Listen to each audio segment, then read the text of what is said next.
ओ राधा साध्यम साधनम यस्य राधा।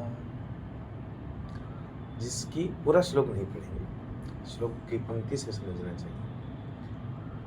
जिसका साध्य राधा है,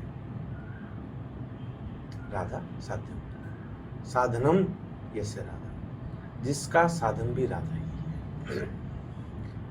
अब इस राधा का क्या अर्थ है, इस साधन का अर्थ क्या है और साध्य का अर्थ क्या है, आज हमारा यही विषय रहेगा। अरे वाह, क्या बात है।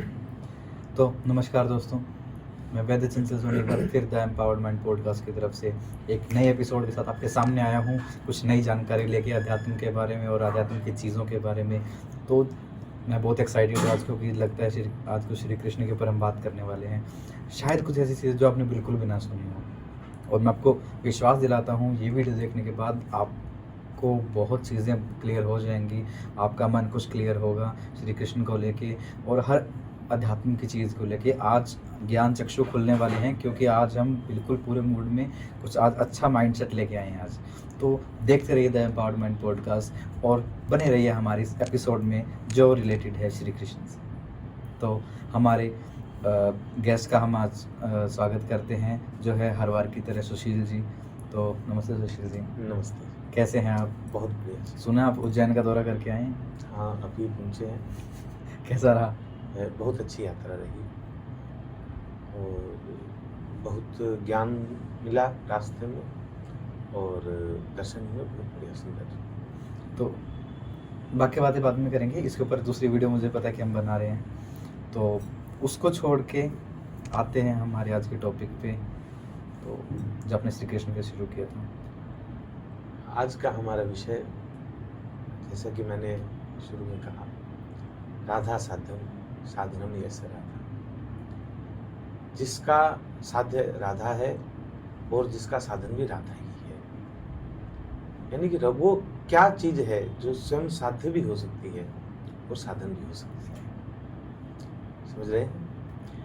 नहीं समझ रहे? साध्य अर्थात लक्ष्य, यानी जिसे आप प्राप्त करना चाहते हैं वो भी राधा। वह भी राधा। साधनम, उसको प्राप्त करने का जो साधन है वह भी राधा। मंजिल भी वही, रास्ता भी वही। मंजिल भी वही है, रास्ता भी वही। तो पूरा श्लोक में शुरू के दो अर्थ शब्द जब तक आप पढ़ोगे नहीं, समझोगे नहीं, आपके लिए अगला अर्थ, जो अगला शब्द है वो मायने नहीं रखता, क्योंकि उसके अंदर फिर शब्द आता है राधा साध्यम साधनम यस्य राधा, मंत्रो राधा।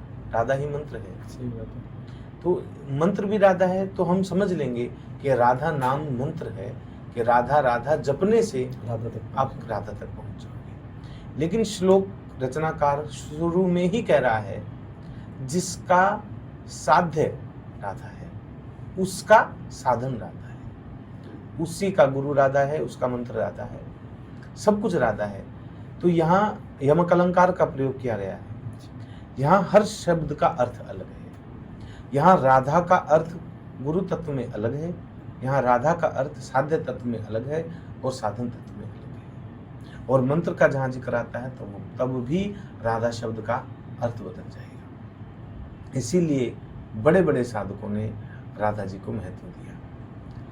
आप शास्त्र उठाइए, श्रीमद् भागवत पुराण, कहीं भी राधा रानी का जिक्र नहीं है, कहीं भी जिक्र नहीं है। तो बहुत सारे साधक जो हैं वो ये कहते हैं कि राधा नाम गोपनीय मंत्र है, तो इसको जपना नहीं चाहिए, दूसरों के समक्ष गाना नहीं चाहिए, क्योंकि ये गोपनीय है।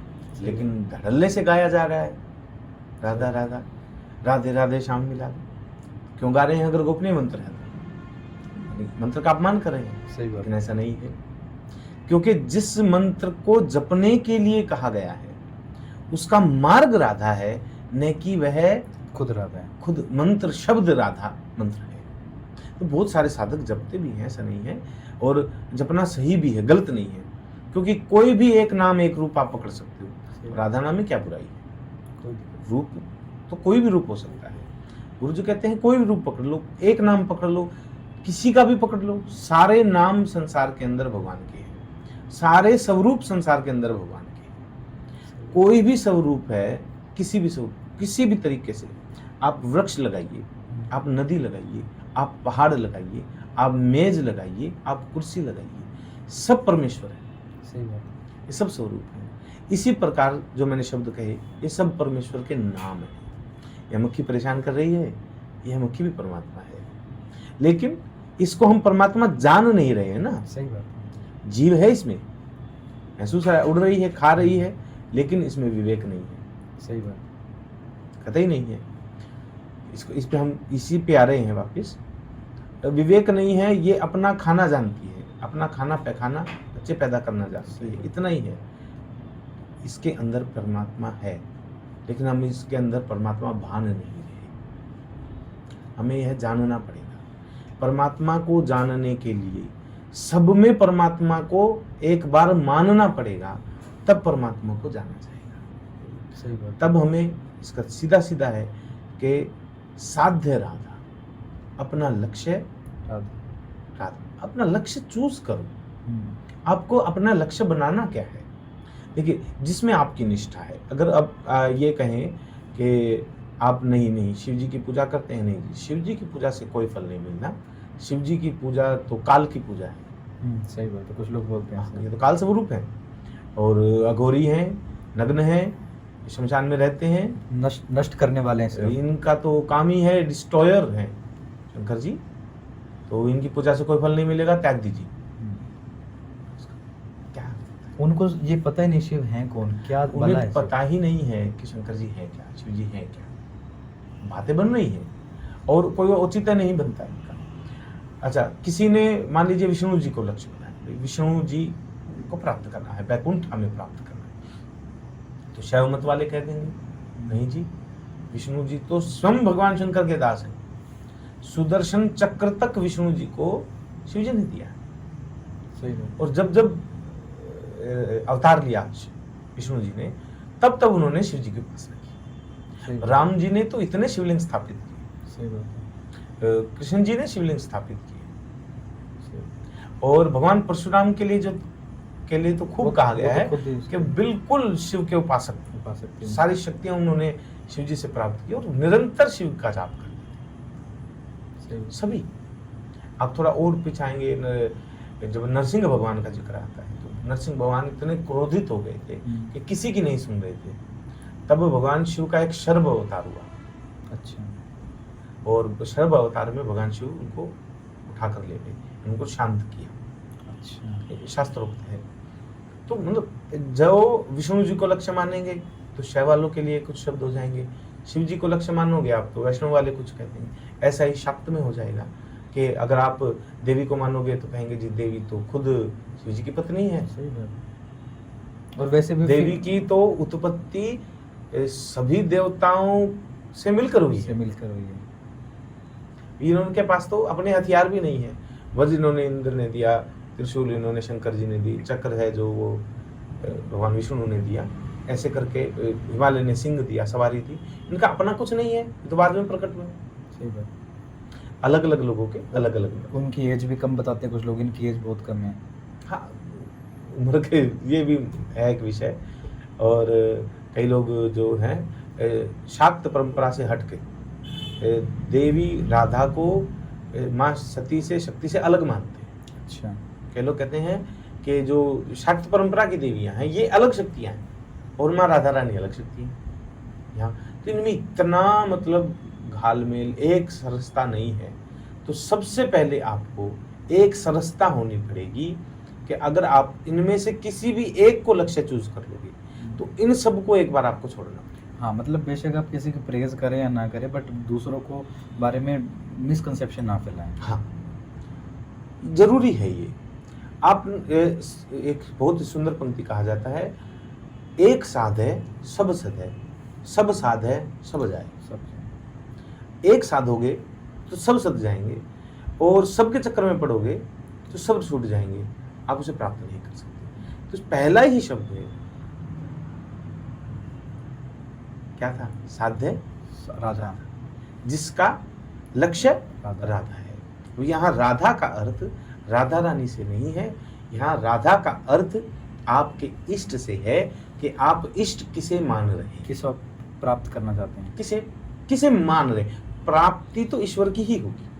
सही बात। आप उसे किसी भी नाम से पुकार सकते हैं, अभी तो मैंने कहा किसी भी नाम से पुकार सकते हैं। संसार के अंदर अभी देखिए 7 अरब जनसंख्या है, तो 7 अरब लोगों के नाम है ना, सबके अलग अलग तो नहीं है। सुशील नाम के भी लाखों करोड़ों लोग होंगे, ऐसे चंचल नाम के भी लाखों करोड़ों लोग होंगे, और सभी नाम जॉर्ज लगाओ, रॉबर्ट लगाओ, अली लगाओ, मोहम्मद लगाओ, जो भी नाम है, ये सब के सब नाम परमेश्वर के, इन सब में परमात्मा समान रूप सही से। बात है। हर किसी का अर्थ कहीं ना कहीं से किसी न किसी शक्ति से मिल जाता किसी अर्थ से न भी लो तो ये समझिए संसार के अंदर परमात्मा के अलावा कुछ है ही नहीं। है। यही खूबसूरती है हमारी सनातन धर्म की, मुझे ऐसा लगता है। तो है ही, और इसके बिना आप परमात्मा तक नहीं पहुंच पाएंगे। अगर हम ये मानेंगे कि हम यहाँ पूजा कर रहे हैं, परमात्मा तो कहीं और बैठे हैं। देखिए, इस्लाम धर्म कहता है कि खुदा 7वें आसमान में बैठा है। ऐसे ही क्रिश्चियनिटी कहती है कि जो यीशु तो स्वर्ग चले गए और जीवित हैं, वो विषय लगे यहोवा, जिनको ये परमेश्वर कहते हैं, और वो भी ऊपर आसमान में बैठे हैं। वो संसार में परमेश्वर को नहीं मानते। अच्छा। ये 3 को लेके चलते हैं। जैसे हमारे सनातन मत में है ब्रह्म, जीव, माया। यानी आप हैं, आप जीव हैं, जहां तक आपकी इंद्रियों की दौड़ चल रही है वो माया है, और इनसे परे जो है वो ब्रह्म है, परमात्मा है। ये यही 3 तक है। सनातन मत तीनों को मानता है, ब्रह्म, जीव, माया, और तीनों में परमात्मा को मानता है। परमात्मा सत्व रूप से कण कण में विद्यमान है। कोई भी कण किसी भी तरीके का वो परमात्मा से विहीन नहीं है, उनके स्वरूप है। ये समझिए परमाणु है, परमाणु के अंदर इलेक्ट्रॉन गति करते रहते हैं। सही बात है। किसी तत्व का सबसे छोटा रूप परमाणु हम मानते हैं। उसके अंदर न्यूक्लियस होता है, जिसमें क्या रहते हैं, प्रोटॉन, न्यूट्रॉन, प्रोटॉन और न्यूट्रॉन, और बाहर इलेक्ट्रॉन चक्र काटते हैं। जिसके बल से वो इलेक्ट्रॉन चक्र काटते हैं ना जी, वो परमात्मा का बल है।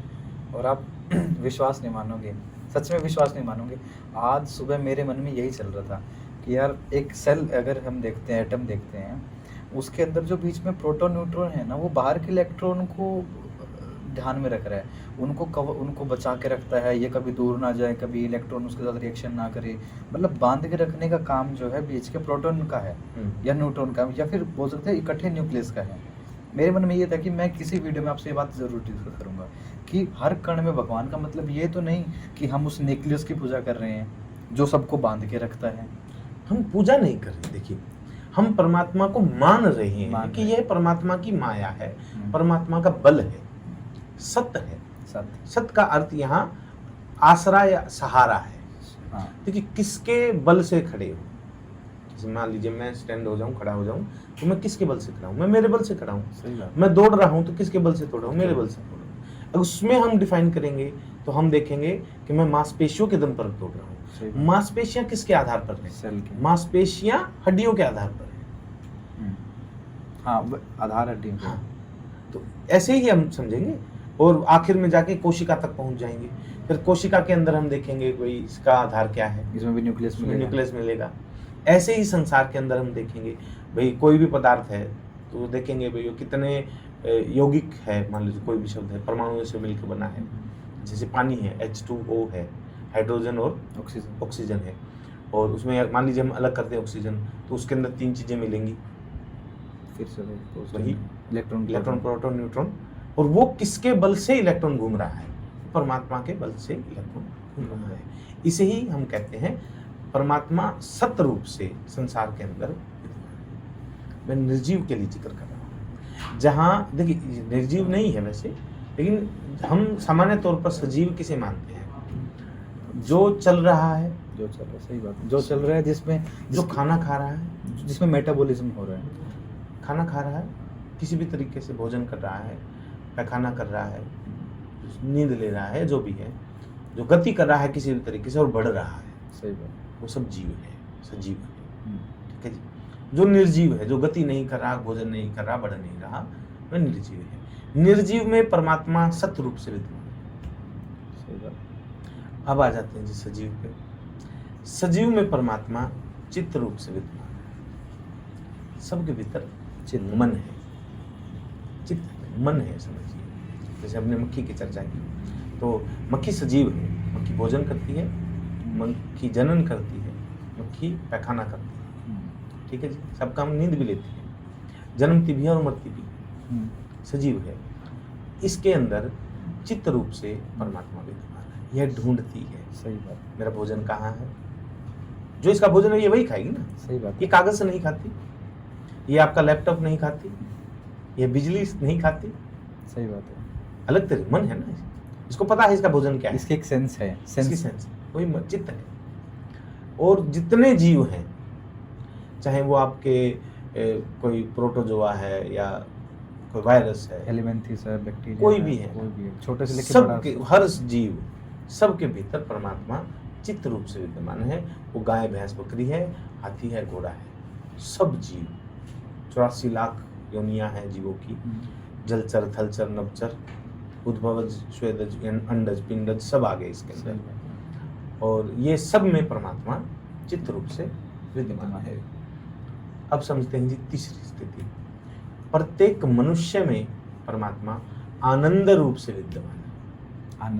आनंद रूप से। देखिए, हम कह देते जी, देखिए जानवर रो रहा है, वो बन है तभी रो रहा है ना, लेकिन आनंद महसूस करना केवल और केवल मनुष्य के बस की बात है। सही बात है। और कोई भी जीव आनंद महसूस नहीं कर सकता, और किसी भी जीव में विवेक नहीं है। ये विवेक से आनंद आता है, केवल मनुष्य में विवेक विद्यमान है। अब देखिए, हम ये कह दे कोई बात को काटे, भाई ये तो पागल है, कोई इसमें विवेक नहीं है तो मनुष्य, क्या इसमें आनंद रूप से परमात्मा विद्यमान नहीं है?